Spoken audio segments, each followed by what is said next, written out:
right, today is Thursday, November 10th, 2022. Got some time off, so I'm gonna put in a couple hours here onto the 60 parts. So what we have here is an Ididit tilt steering column shift for a 5960 Impala, bare metal, paintable steel. And then I have a reproduction 5960, I think 58 also, miniature steering wheel. I believe they're 15-inch. And I gutted it. I took the horn bezel out, took the little rings out. So I'm gonna be painting this stuff the color of the car. Eventually I'm gonna two-tone the steering wheel, but I'm gonna go ahead and paint the whole thing one color right now. And then when I decide on the second tone, and then I'm gonna do that. So first order of business is to DA this bare metal with 80 grit on the steering column on a DA. Same process that I did on the whammy tank, 5-inch DA interface pad, scuff it up real quick, and then I'm gonna hit it with the epoxy, and then base coat, clear coat. Same thing on the steering wheel, but I'm gonna be using a red pad on that. It's already in really good shape. I'm really impressed with it. Just needs a different color. So I'm gonna be DAing the steering column and red pad with some scuff stuff on the steering wheel.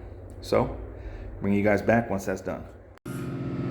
All right, here we are. I got the steering wheel scuffed up. Like I say, red Scotch-Brite and scuffing paste.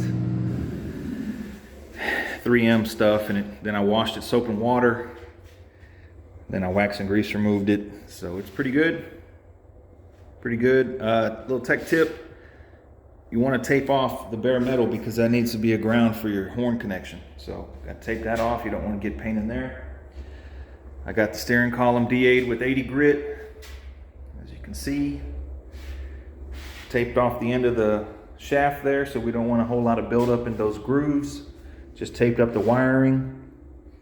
I used to take the neutral safety switch out, but I don't do that anymore because it's a little tricky to get it back exactly where it was. So now I just tape off the connection. And I don't like taking off the column shifter either. I don't think they recommend you do that, so I just taped it up. Use a little screwdriver to get in there.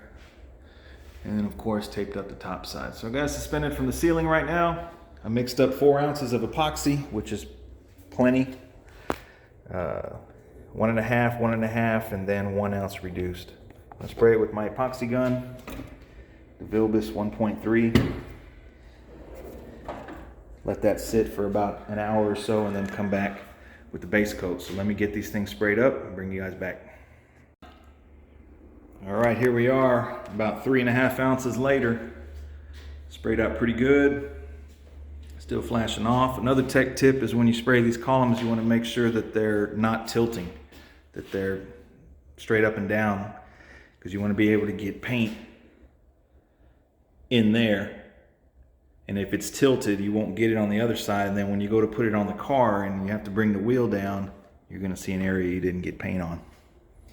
So, got the steering wheel also. That took about 2 coats just to get rid of the black so that the green, mint green, cascade green I should say, will cover the gray a lot easier. So I'm just going to let these things flash off for about an hour or so. Get some lunch, bring you guys back once we start mixing up the green. All right, here we are. It's been about an hour. The epoxy has flashed off, the sealer I should say. Got my ready to spray paint. Kept it in a glass jar inside the house. Got it mixed up in a disposable cup with the Iwata LPH 400 1.3 as usual. Those who watch the channel, that's my base coat gun. Gonna go ahead and use it for clear today also.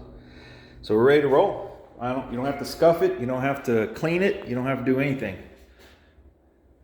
It's ready to go. So let me go ahead and get these things in green. Bring you guys back once we get the clear.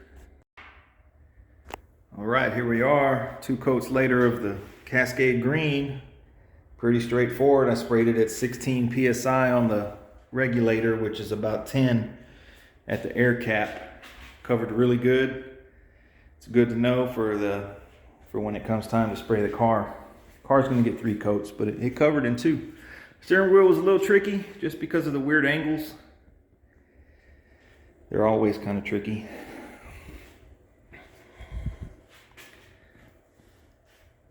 Like I said, I really like the quality of the steering wheel. It's Pretty nice for the price.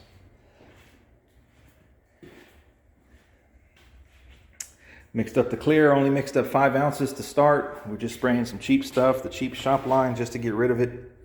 Really don't have enough of that clear to really do anything else, so might as well use it on the small stuff. Excuse me, 5 ounces. I don't know if that's going to be enough for 2 coats, but we'll see. Bring you guys back once we get it cleared. And here we are, 2 coats of clear later, 8 ounces total. That's 4 ounces each round, mixed 4 to 1. Pretty straightforward on spraying this stuff.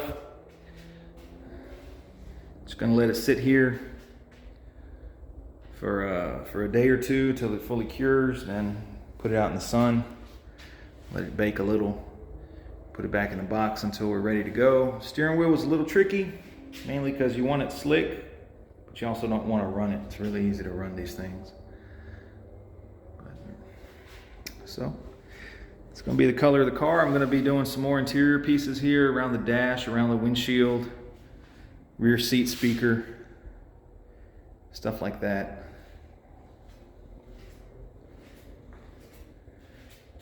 But that's it for now. Hope you guys enjoyed this little video. Stay tuned for more work.